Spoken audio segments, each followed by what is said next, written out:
Hello and welcome to the CDO Magazine interview series. I am Jack Berkowitz with Securiti.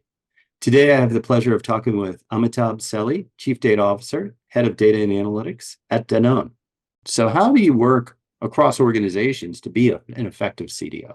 That's a great question, and I agree. It's very often the softer skills, the less tangible parts that dictate success or failure of a lot of these initiatives. Jack, I completely agree that the example of getting a visualization or a graphic artist to um, be part of the pitch is a great one, and I'm going to try that as well. But I'm not too far off from that. I do use uh, very analogous, very similar themes or concepts which sales and marketing people are more familiar with rather than selling the theory or the methodology.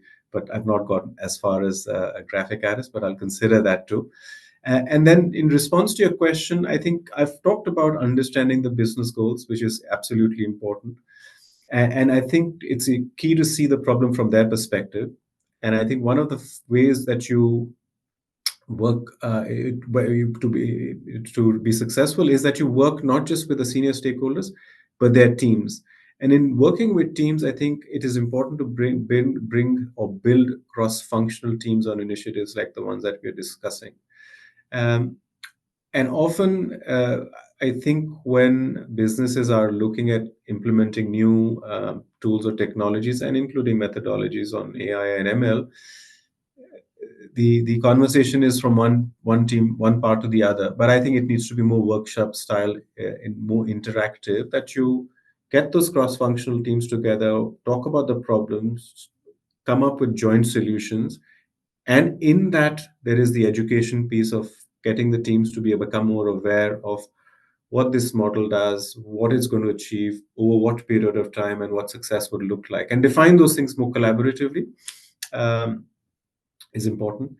I'll repeat something I had said earlier. Even in this instance, I think is making sure that we are communicating the value. What we I think we agree on what the overall overarching value of an initiative is going to be, but equally we define what use cases there are going to be attached to achieving those values.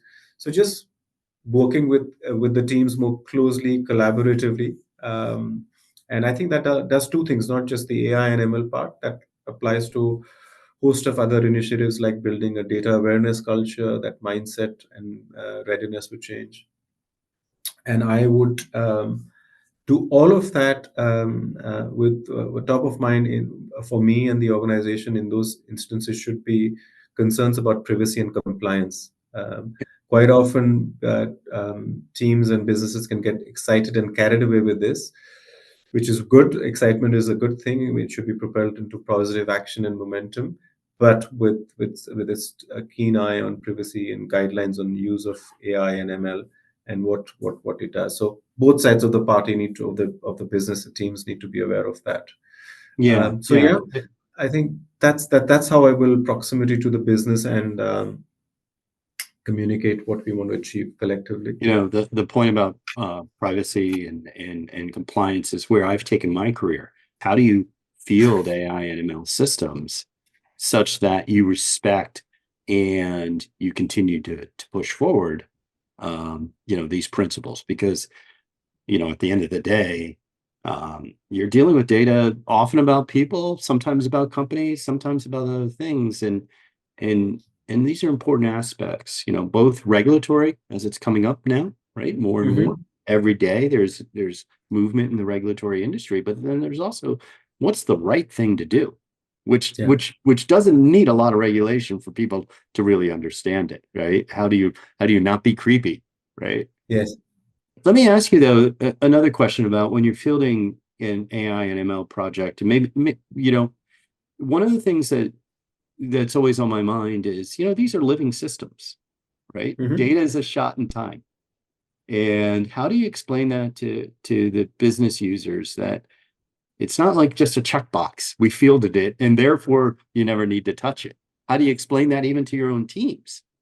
Yeah. Yeah. That you're not going to move on to something else. We need to continue to monitor, understand, because again, for your responsible AI program, you need to make sure that, as part of your ethics, as part of your responsible AI, that you're continuously watching and improving your system. So great question, Jack. I think it's important and of foremost importance that businesses get the value out of not just AI and ML, but any data or data science initiatives that they implement. And that value needs to be tracked and be brought to life in a tangible way for businesses, whether it's ROI, productivity, efficiency, growth in any way that the initiative is delivering. And this applies to AI and ML as well. And fundamental to that is what underpins that objective for me, from a data point of view, are two things. One is the one we talked about, privacy, and making sure ethics are in place for to be regulated in the right use of that data. And the second part is data governance. Because these tools are going to be live, living assets, we need to make sure that they're churning out the right information. Because as powerful as they can be, and once you establish and embed them in the business, you also have a duty of ensuring that delivering the value that you signed up to, and it's being done in a responsible way, but also accurate. So I think those two foundation pillars for me are of privacy and governance are part of that mix in making sure that these tools are live and active.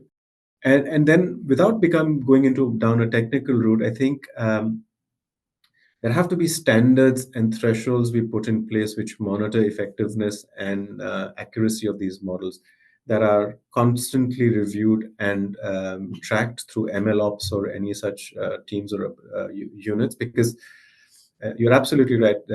These can be very powerful, and any results or misinterpretation or inaccuracies can be damaging. So we have to be very, very careful and controlled in how we use and launch and monitor these tools. Okay, great. So last question, tell all of us something that you're particularly proud of in terms of a result, something that you've built or something that your teams have built, but talk about something that really gave a business impact that you're proud of. Yeah, sure. In my career, there have been excellent examples or projects that I've worked on with teams where we've successfully used behavioral insights and information on our customers or consumers to turn those into positive actions which benefit them or get them the maximum better value and drive engagement for the business. And these have ranged from personalization to understanding or targeting communications that are right and relevant for those audience. At British Airways, I worked on one such program which actually drove loyalty through deep understanding of consumer behavior. So that was something I was very proud of. And I think you asked me for one, but I'll give you two. Another one which I really liked was where we, in my time at Sky, we looked at a lot of media consumption data and use that in our insights and planning on subscriptions for our consumers. So what would be right level of price and subscription for a customer? So it was standard pricing, but the really deep or better understanding of consumers' engagement for certain products at certain prices helped us come up with those propositions, which ultimately benefited the consumer.